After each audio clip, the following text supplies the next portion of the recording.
आज हम एक्सरसाइज 5.2 से पहले जो एग्ज़ाम्पल्स हैं उसको डिस्कस करेंगे। इसमें हमें यूनियन और इंटरसेक्शन की फंडामेंटल प्रॉपर्टीज़ को वेरीफाई करना है। ये प्रॉपर्टीज़ आप रियल नंबर्स में पढ़ चुके हैं। जिस तरह एक प्रॉपर्टी है कम्यूटेटिव प्रॉपर्टी, यानी अगर हम 2 नंबर्स को ऐड करना चाहते हैं तो आप 2 को 3 के साथ ऐड करें तब भी 5 आएगा, और 3 को 2 के साथ ऐड करें तब भी 5 आता है। इस प्रॉपर्टी को हम कहते हैं कम्यूटेटिव प्रॉपर्टी। हमने इन प्रॉपर्टीज़ को यूनियन एंड इंटरसेक्शन के लिए देखना है।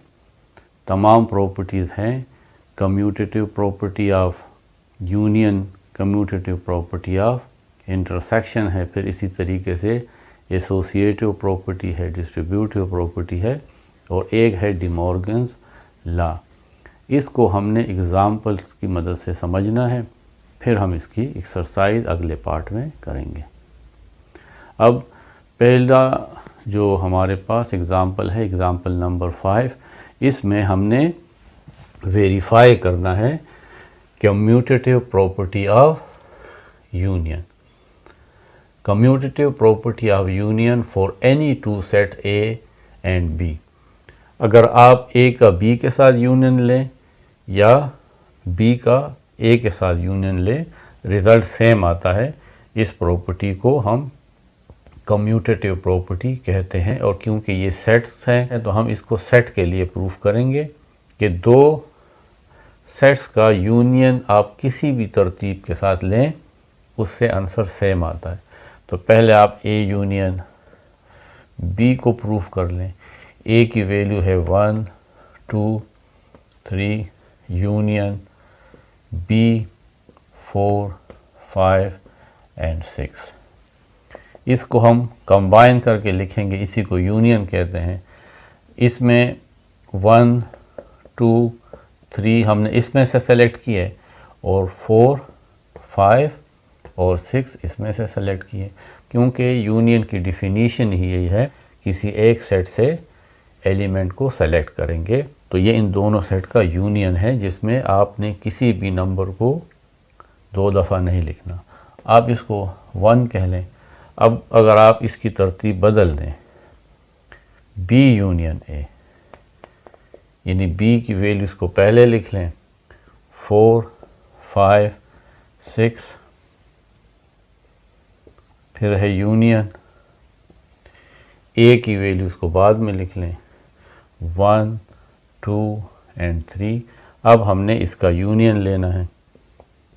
तो यहाँ पे भी अगर हम यूनियन ले रहे हैं तो 4, 5, 6 को पहले भी लिख सकते हैं, और अगर हम तरतीब से लिखना चाहें तो 1, 2, 3 आप इस सेट A में से ले लें, और 4, 5 और 6 आप इस सेट B में से लिख लें। दोनों को इकट्ठा किया, ये हमारे पास B यूनियन A है। तो हम कहेंगे कि फ्रॉम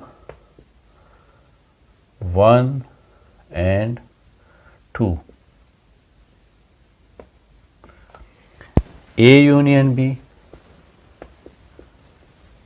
और B यूनियन A, इसका रिज़ल्ट सेट्स के लिए सेम आता है। So we can say that sets verify the commutative law of union. अब एग्ज़ाम्पल 6 में हम कम्यूटेटिव प्रॉपर्टी को इंटरसेक्शन के लिए वेरीफाई करते हैं। For any 2 sets A and B, A intersection B is equal to B intersection A। तो A intersection B, A है A, B, C, intersection B के एलिमेंट्स हैं B, C, D and E। Intersection mean जो दोनों set में common हो, जो दोनों सेट से बिलोंग करता हो। तो यहाँ पे अगर आप देखें B इसमें भी है और इसमें भी है, C इसमें भी है और इसमें भी है, तो सिर्फ ये 2 एलिमेंट A इंटरसेक्शन B में आएंगे। इसको इक्वेशन 1 कह लें। अब इसकी तरतीब चेंज कर लें, B इंटरसेक्शन A, B की वैल्यू है B सी, डी एंड ई ये बी के एलिमेंट्स हैं। इंटरसेक्शन ए के एलिमेंट्स हैं ए, बी एंड सी। अब हमने इसमें इंटरसेक्शन लेना है, यानी जो सेट ए में भी हो और सेट बी में भी हो। तो बी सेट बी में भी है और सेट ए में भी है। इसी तरीके से सी सेट बी में भी है और सेट ए में भी है। तो इसमें भी 2 एलिमेंट्स हैं बी एंड सी, और ए इंटरसेक्शन बी में भी बी एंड सी है। तो हम कहेंगे from 1 and 2 A intersection B is equal to B intersection A. तो दो सेट का इंटरसेक्शन भी कम्यूटेटिव है। अब जो प्रॉपर्टी है वो है एसोसिएटिव प्रॉपर्टी ऑफ यूनियन। इस प्रॉपर्टी में 3 सेट्स होते हैं ए, बी एंड सी, या आप इसको कोई भी नाम दे सकते हैं। इसमें हमें 3 सेट्स के साथ यूनियन करना है। तो अब आपकी मर्ज़ी है कि आप पहले ए और बी का यूनियन करें, उसके रिज़ल्ट के साथ सी का यूनियन कर लें, या बी और सी का यूनियन करें और फिर इसके रिज़ल्ट के साथ ए का यूनियन कर लें। तो इससे रिज़ल्ट पे फ़र्क नहीं पड़ता। तो इस प्रॉपर्टी को हम कहते हैं एसोसिएटिव प्रॉपर्टी, और क्योंकि इसमें यूनियन शामिल है तो हम पूरा इसका नाम लेंगे associative property of union. It is for 3 sets, for any 3 set A, B and C. देखें, A union B union C, यानी बी और सी का यूनियन पहले करें और फिर उसका ए के साथ यूनियन कर लें, या ए और बी सेट का पहले यूनियन कर लें और उसका सी के साथ यूनियन कर लें। रिज़ल्ट पे कुछ फ़र्क नहीं पड़ता। लेफ़्ट साइड और राइट साइड हमेशा सेट्स के लिए इक्वल होंगे। तो इसलिए इस प्रॉपर्टी को हम एसोसिएटिव प्रॉपर्टी ऑफ यूनियन कहते हैं। वेरीफाई कर लेंगे A union B union C. A के एलिमेंट्स हैं 3, 4 एंड 5 यूनियन। अब क्योंकि हमने इन 2 को पहले करना है तो आप यहाँ पे एक स्क्वायर ब्रैकेट लगा लें और फिर बी के एलिमेंट लिखें 5, 6 and 7 union C is 8, 9 and 10 is equal to 3, 4 and 5। Union in 2 का पहले यूनियन करेंगे, 5, 6, 7 इस सेट में से लिखेंगे और 8, 9, 10 इस दूसरे सेट में से लिख लेंगे। इसी को यूनियन कहते हैं। ये बी और सी का यूनियन है। अब इस बी और सी के यूनियन के साथ ए का यूनियन करेंगे। ये और ये अब एक साथ लिख लेंगे 3, 4 एंड 5। अब 5 यहाँ पे हमने एक दफ़ा लिख लिया है, अब इसे नहीं लिखेंगे। 6, 7, 8, 9 एंड 10। ये हमारे पास A union parenthesis B union C है। अब हम ये दूसरा साइड लेते हैं A union B union C. इसमें ए यूनियन बी को पहले करना है तो स्क्वायर ब्रैकेट ए के एलिमेंट्स लिख लेंगे 3, 4 एंड 5। यूनियन बी के एलिमेंट्स हैं 5, 6 एंड 7। इसको पहले करेंगे और फिर यूनियन लेंगे सी के साथ 8, 9 एंड 10। अब इन दोनों को इकट्ठा लिखेंगे 3, 4, 5। इस 5 को अब नहीं लिखेंगे क्योंकि यहाँ पे एक दफ़ा 5 आ गया है। 6 एंड 7 ये इन दोनों का यूनियन। अब इसका इसके साथ यूनियन करेंगे 8, 9 and 10. 3 4 5 6 7 ये इस सेट से आ गए, और 8 9 और 10 ये इससे आ गए। सारे को इकट्ठा लिख लिया। ये इक्वेशन 2। From 1 and 2,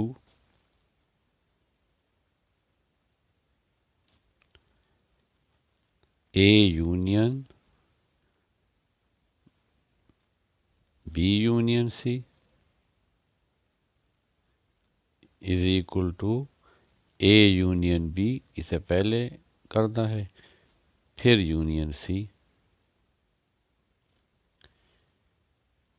इससे ये प्रूव हो जाता है कि sets associative law of union hold करते हैं।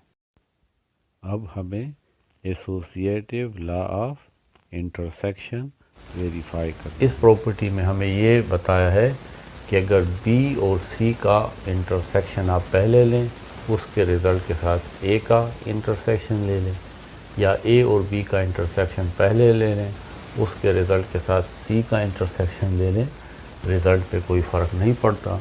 इसको हम वेरीफाई करते हैं इन 3 सेट्स के साथ। पहले ये लेफ़्ट हैंड साइड ले लेते हैं कि A intersection B intersection C। A की वैल्यू है, A में जो एलिमेंट है वो 1 2 3 है। इंटरसेक्शन फिर पैरेंथेसिस लगाएं। B के जो एलिमेंट है वो है 3 4 एंड 5। फिर इंटरसेक्शन C के एलिमेंट है 3 4 एंड 5।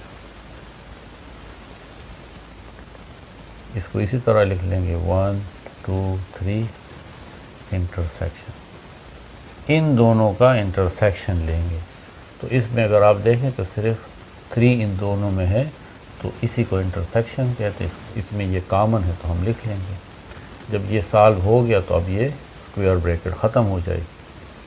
अब हमने इन 2 सेट का इंटरसेक्शन लेना है, तो इन दोनों सेट में 3 कॉमन है, तो A intersection B intersection C से ये आया 3। इसको आप 1 कह लें। अब आ जाएं राइट हैंड साइड की तरफ। A इंटरसेक्शन B को पहले सॉल्व करेंगे और फिर उसका C के साथ इंटरसेक्शन लेंगे। स्क्वायर ब्रैकेट A की वैल्यू है 1 2 3 इंटरसेक्शन B की वैल्यू है 2 3 and 4 intersection C is 3 4 and 5। पहले इन 2 सेट को सॉल्व करते हैं। इन 2 सेट में 2 and 3 कॉमन है। इंटरसेक्शन, अब ये सेट रहता है 3 4 एंड 5। अब इन 2 सेट में फिर ये 3 कॉमन है, तो 3 इसमें कॉमन आ जाएगा, तो ये सेकंड रिलेशन आ गई। तो अगर आप देखें 1 और 2 को, तो लेफ़्ट हैंड साइड और राइट हैंड साइड दोनों का रिज़ल्ट सेम है, तो हम कहेंगे कि from 1 and 2 A intersection B intersection C is equal to A intersection B intersection C। ये रिज़ल्ट हमने इंटरसेक्शन के लिए भी वेरीफाई किया है। अब जो सेट्स की प्रॉपर्टी है वो है डिस्ट्रीब्यूटिव प्रॉपर्टी ऑफ यूनियन और intersection for any 3 set A B and C।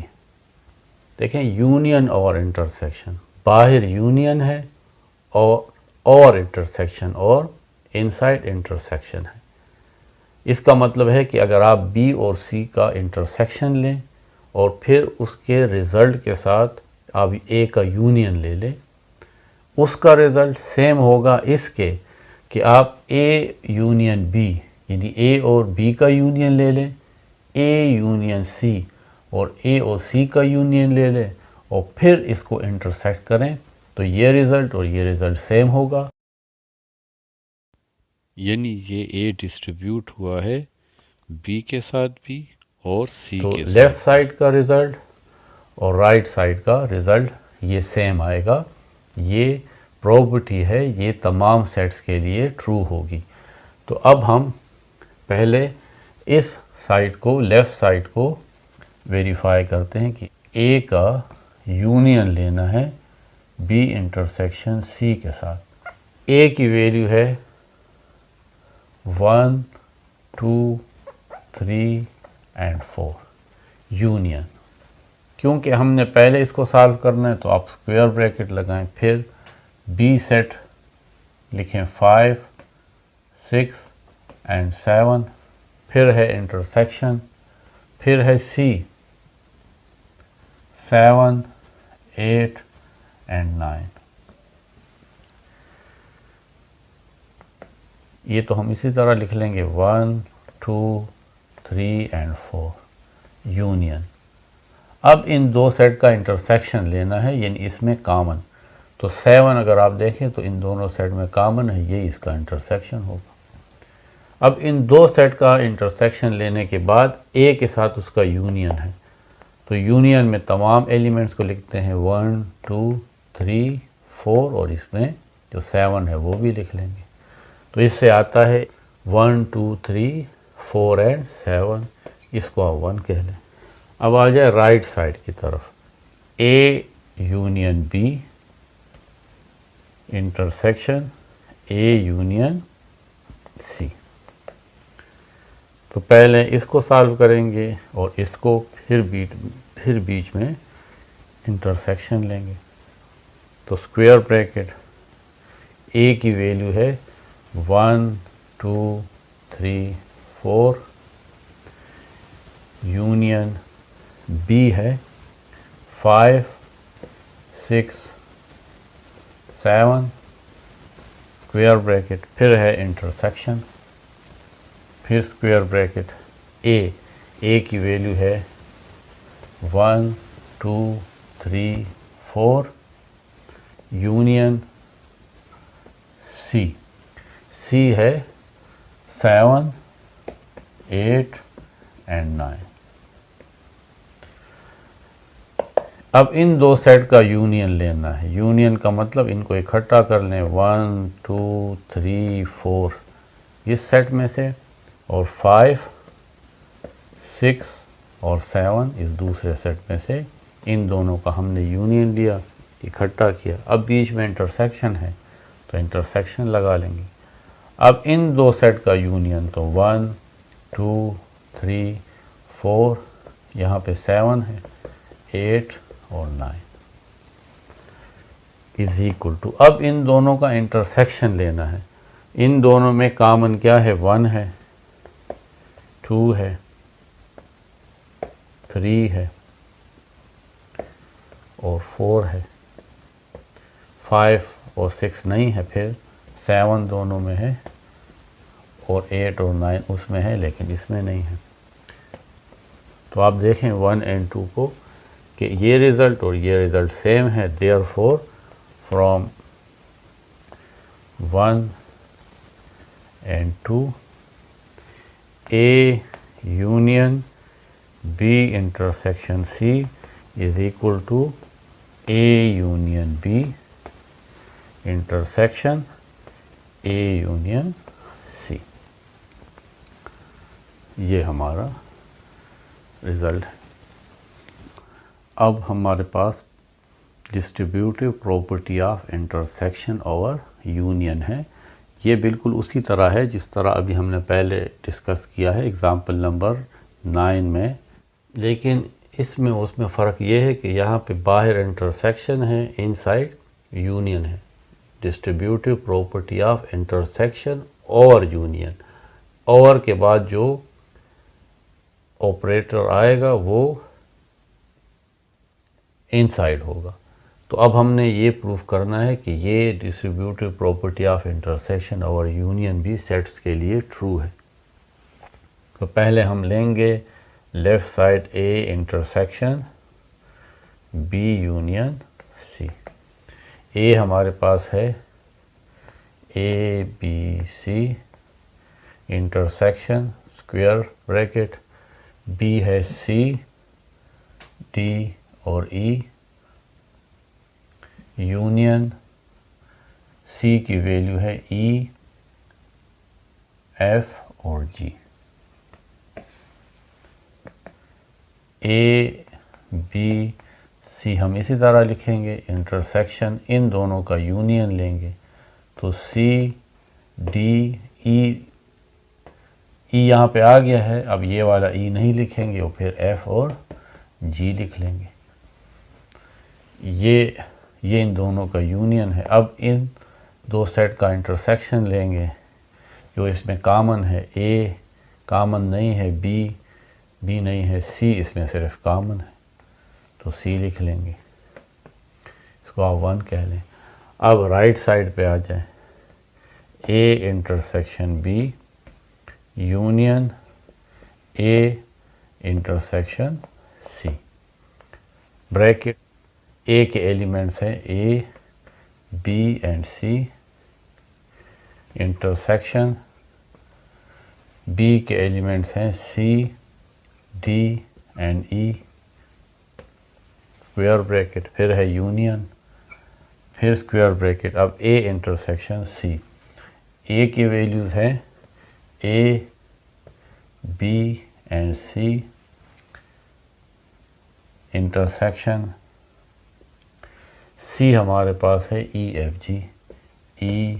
F and जी और फिर स्क्वायर ब्रैकेट। इन दोनों के इंटरसेक्शन में अगर आप देखें तो सिर्फ सी कॉमन है तो आप सी लिख लेंगे, फिर यूनियन। इन दोनों सेट में कुछ भी कॉमन नहीं है तो आप कहेंगे कि एम्प्टी सेट। अब इस सेट का यूनियन लिखेंगे तो ज़ाहिर है कि यूनियन में हम दोनों सेट को लिखते हैं, उसमें कुछ भी नहीं है लेकिन इसमें तो सी है तो ये आ जाएगा, इसको आप 2 कह लें। तो अगर आप इसको देखें, इससे भी सी आ रहा है, इसको देखें इससे भी सी आता है, देयरफॉर फ्रॉम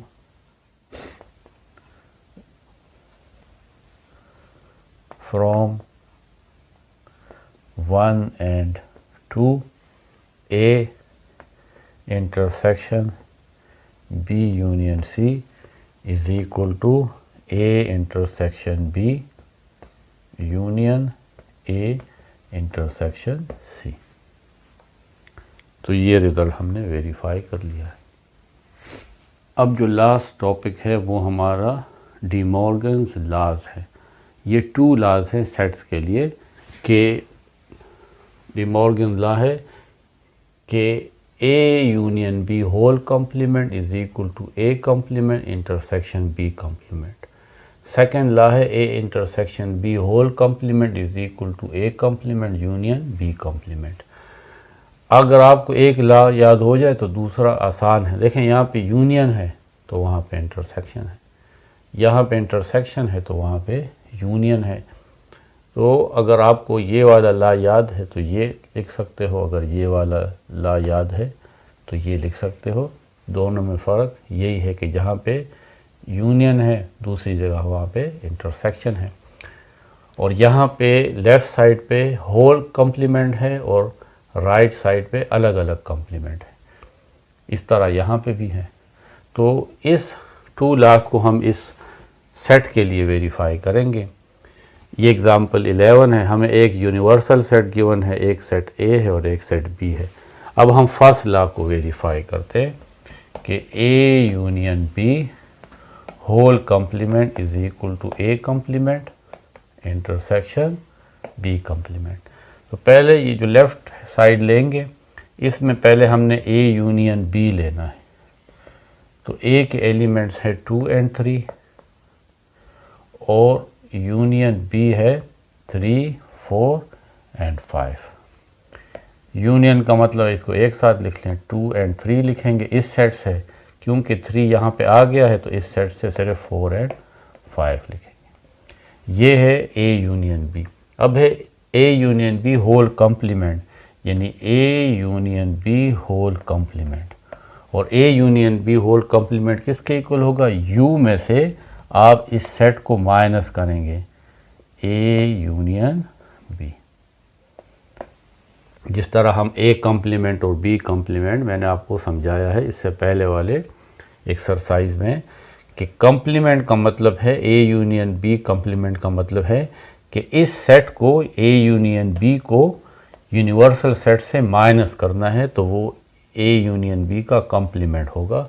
आप इसको इस तरह माइनस के फॉर्म में भी लिख सकते हैं, या आपकी बुक वालों ने अगर इसको इस तरह स्लैश की फॉर्म में लिखा है, ये रिवर्स स्लैश है, तो इस फॉर्म में भी लिख सकते हैं। तो इन दोनों का मतलब एक ही होता है। तो अब u की वैल्यू है 1 2 3 4 5 6, फिर ये डिफरेंस का सिंबल है। इसके बाद है a यूनियन b, तो a यूनियन b ये है 2 3 4 एंड 5। आपने यूनिवर्सल सेट लिखा, फिर ये रिवर्स स्लैश लगाया जो डिफरेंस के लिए है, और फिर a यूनियन b लगाया। अब इस सेट में से इसको माइनस करना है, यानी हमने इस सेट के वो एलिमेंट लिखने हैं जो वहाँ पे नहीं है। 1 देखें वहाँ पे नहीं है तो आप 1 लिखोगे, 2 है तो नहीं लिखोगे, 3 है तो नहीं लिखोगे, 4 भी नहीं लिखोगे, 5 भी नहीं लिखोगे, 6 लिखोगे। तो जब आपने 1 और 6 लिखा तो ये असल में a union b whole complement आ गया, यानी आपने u में से a यूनियन b माइनस किया। इसको आप इक्वेशन 1 कह लें। अब आ जाएं दूसरी साइड पे, a कॉम्प्लीमेंट और b कॉम्प्लीमेंट लेना है और फिर उसका इंटरसेक्शन लेना है। a कॉम्प्लीमेंट का क्या मतलब होता है, u माइनस a, ये डिफरेंस का सिंबल है। अब u सेट हमारे पास है 1 2 3 4 5 and 6। Difference a is 2 and 3, तो a complement is equal to u में से 2 और 3 माइनस करेंगे तो 1 लिख लेंगे, 2 नहीं लिखेंगे क्योंकि वहाँ पे है, 3 भी नहीं लिखेंगे वहाँ पे है, 4 लिख लेंगे, 5 लिख लेंगे और 6 लिख लेंगे क्योंकि वो वहाँ पे नहीं है। अब अगले स्टेप में हमने b इंटरसेक्शन फाइंड करना है, b इंटरसेक्शन। तो b इंटरसेक्शन के लिए आपको u में से b को माइनस करना होगा, यानी u डिफरेंस b फाइंड करना है।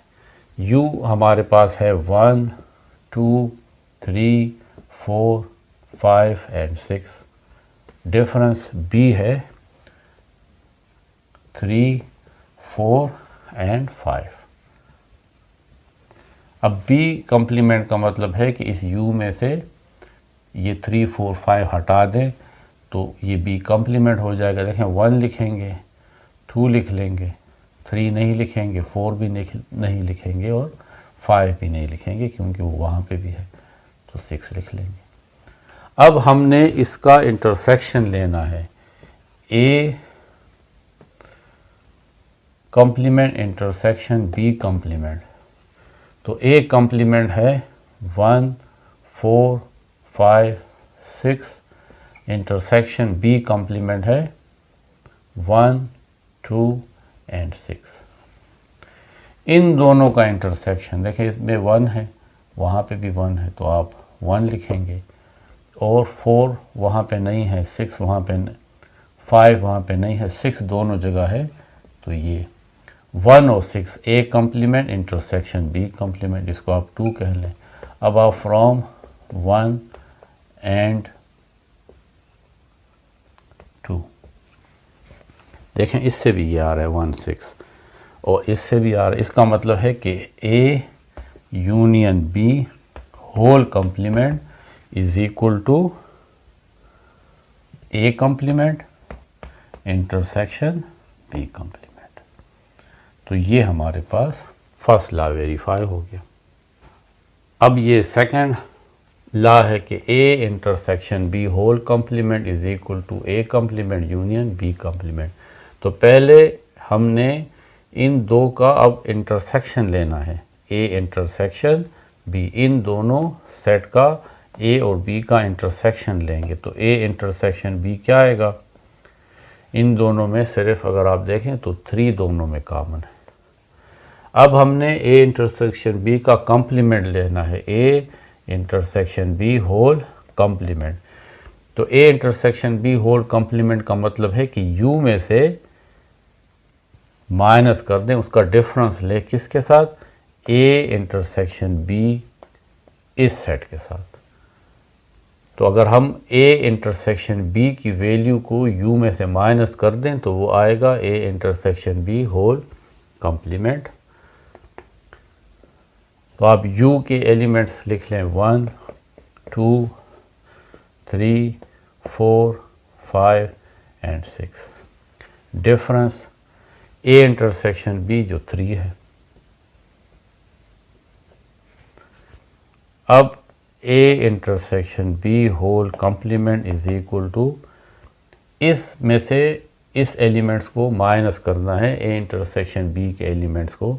तो बाकी क्या लिखेंगे, 1 लिख लेंगे, 2 लिखेंगे, 3 यहाँ पे है तो वो हम नहीं लिखेंगे क्योंकि वो इसे माइनस हो गया है। कॉम्प्लीमेंट का मतलब ही यही है, ये हम बहुत दफ़ा कर चुके हैं।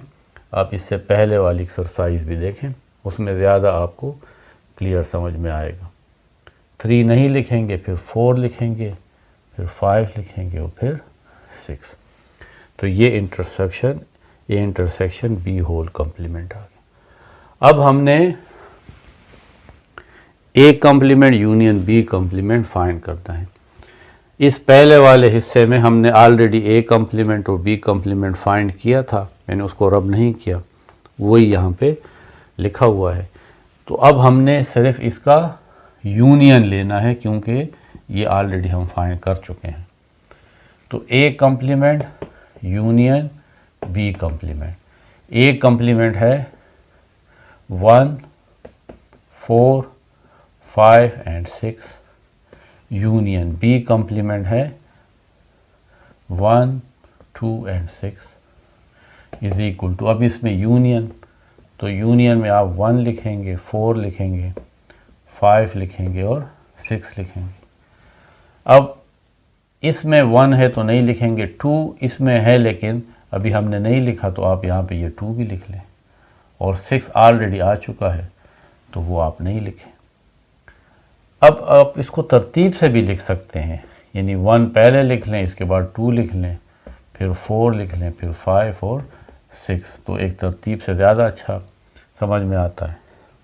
और अगर आप इसको देखें तो यहाँ पे भी 1 2 4 5 6 है। अगर ये 1 रिलेशन है, ये 2 है, तो आप फ्रॉम 1 एंड 2 अगर आप देखें तो ये A intersection B whole complement is equal to, इस साइड को देखें, A complement union B complement के इक्वल है। तो ये हमारे तमाम एग्जाम्पल्स हैं। इसके अगले पार्ट में हम इसकी एक्सरसाइज करते हैं।